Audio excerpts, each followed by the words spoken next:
Le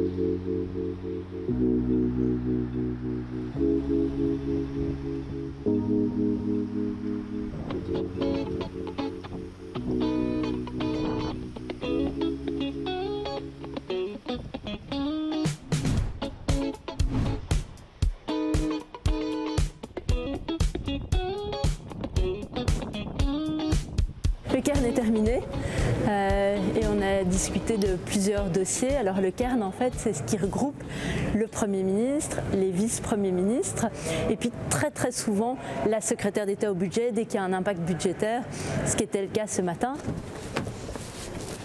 Hallo, ik ben terug.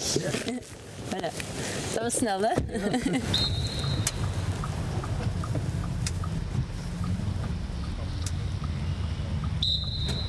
Kern is net klaar. Ja, het is voor die interfederale dossiers is het in orde. We houden het voorstel van de premier. Les trajets en voiture quand on est secrétaire d'État, ça ressemble à quoi? Alors, il ne faut pas avoir le mal de mer parce que, ou le mal de voyage plutôt, parce que je dois très souvent lire les dossiers ou préparer avec quelqu'un, mais c'est souvent lire les dossiers. Donc vous voyez, j'ai mes petits fluos ici. Je suis très bien équipée. J'ai un bic et mes fluos. De toute façon, ça bouge trop pour le moment, ça c'est bien.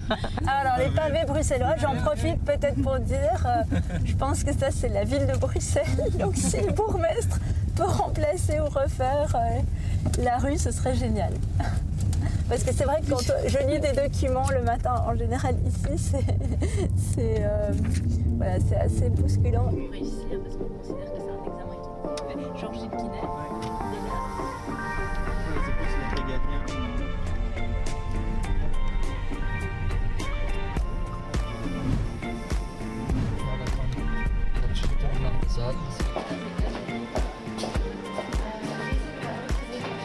Ik heb wel mijn badje.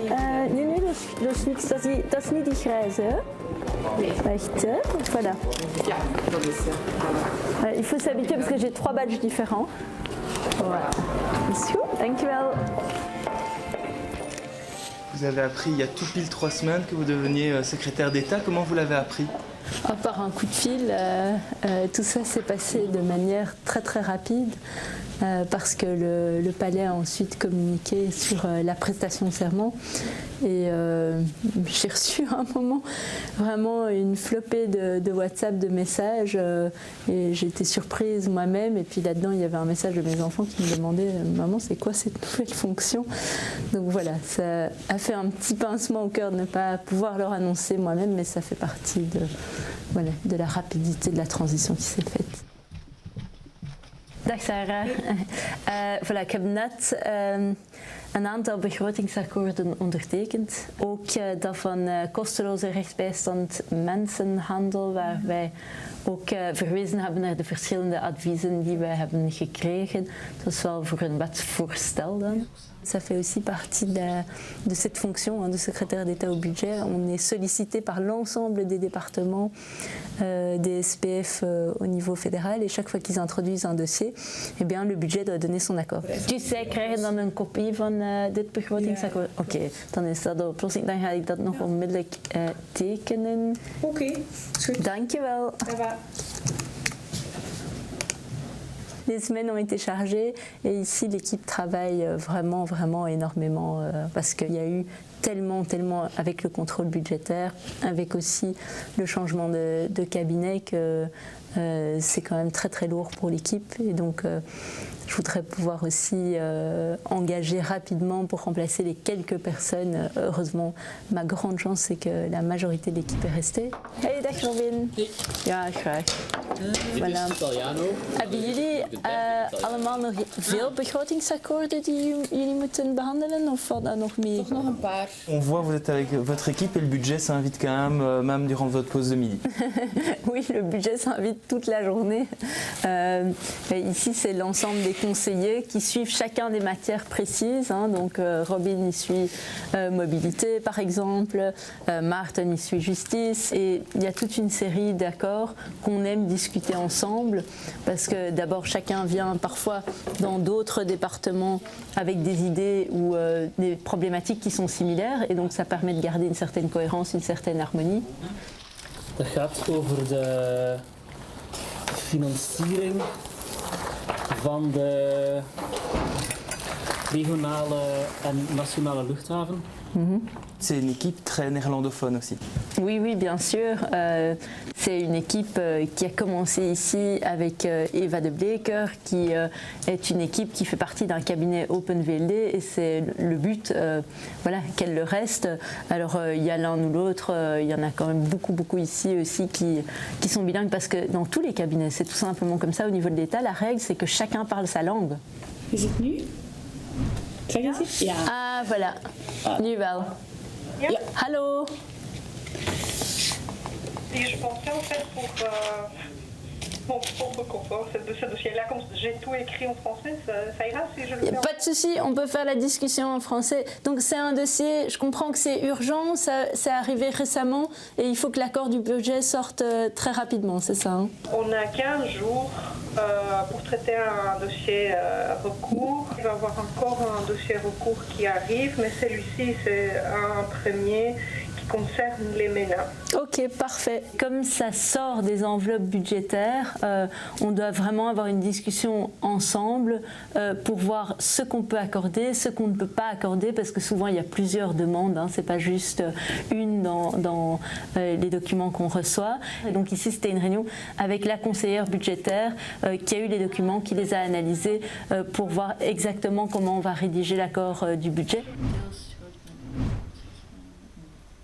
Een algemene tekst waar dat de onderwerpen eigenlijk al wat gegroepeerd zijn. Dus ja. Je hebt algemeen, macro-economisch, structureel. Ja. Een stukje specifieke vragen, energie, beleidsverklaring. Lees ik dit nu allemaal of willen jullie eerder de vragen stellen van wat jullie nog niet weten of waar het onduidelijk is? Ik denk dat we best volledig eens doorgaan. Ok.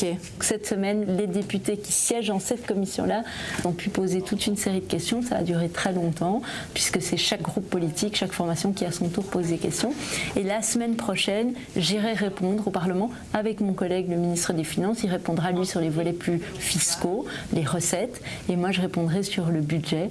Et donc, c'est un exercice auquel il faut se prêter chaque année au moment où vient le vote du budget au Parlement. Après les prochaines élections, vous ambitionnez de rester à ce niveau fédéral, si c'est possible pour vous? Je n'ai pas reçu de promesse, j'en ai pas demandé non plus. Et pour moi, l'objectif, c'est de me focaliser aujourd'hui sur la mission, voilà, qui en principe, si les choses se déroulent comme prévu, doit durer 1 an et demi. Hein. Mais après, je suis à la disposition de l'OpenVLD. J'ai dit que je serais sur une liste OpenVLD. Ce qui serait idéal, c'est de faire une liste commune, OpenVLD et MR à la Chambre, effectivement, et de pouvoir continuer à porter ma voix au niveau fédéral.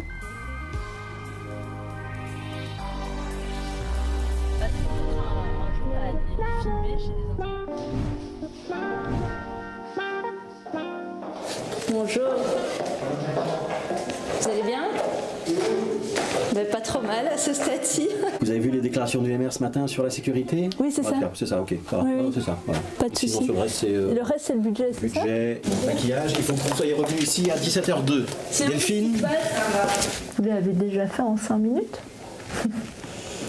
Ouais. C'est la version express. Les passages médias comme ça, c'est un pôle important du travail de secrétaire d'État? Oui, tout à fait. Il faut pouvoir aussi communiquer sur ce que je fais, expliquer. Et c'est important parce que sinon, pour le reste, ça se passe au gouvernement, ça se passe dans le Cairn, ça se passe au Parlement, mais les citoyens ne sont pas au Parlement.